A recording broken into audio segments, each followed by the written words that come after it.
ભાજપ દ્વારા હિંમતનગરમાં ગામ ચલો અભિયાન અંતર્ગત કાર્યશાળા યોજાઈ। આગામી તારીખ 10 અને 11 તારીખે પ્રવાસી કાર્યકર્તા 24 કલાક ગામમાં જ રહેશે।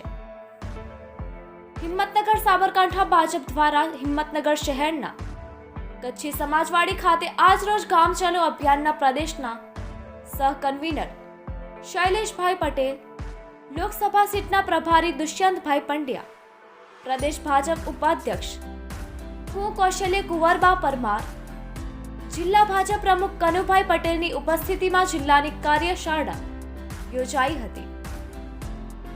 આ પ્રસંગે પ્રદેશના ગામ ચલો અભિયાનના સહ કન્વીનર શૈલેષભાઈ પટેલે જણાવેલ કે દેશમાં 1 લાખ કાર્યકર્તા અભિયાનમાં કાર્ય કરી રહ્યા છે। આગામી 10 અને 11 ફેબ્રુઆરી એમ 2 દિવસ પ્રવાસી કાર્યકર્તા ગામડામાં જશે અને 24 કલાક રોકાશે।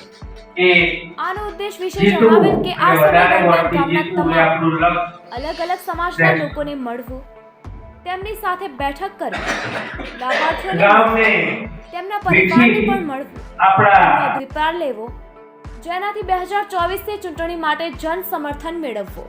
જ્યાં 51% થી વધારે મત મળતા હોય ત્યાં 10 થી 20% વધારે મત મેળવવા તેવો પ્રયત્ન કરવો। તે પછી સમીક્ષા બેઠક કરવી। શૈલેષભાઈએ વધુમાં જણાવેલ કે બુથ શક્તિ કેન્દ્રમાં પણ પ્રવાસી કાર્યકર્તાઓની નિમણૂક કરવાની છે। પાલિકા વિસ્તારમાં પણ મંડળ દીઠ કાર્યશાળા કરવી, પ્રવાસમાં શું કરવું, પ્રચાર કેવી રીતે કરવો, સાહિત્યનો ઉપયોગ કેવી રીતે કરવો તે વિશે પણ માર્ગદર્શન આપેલ।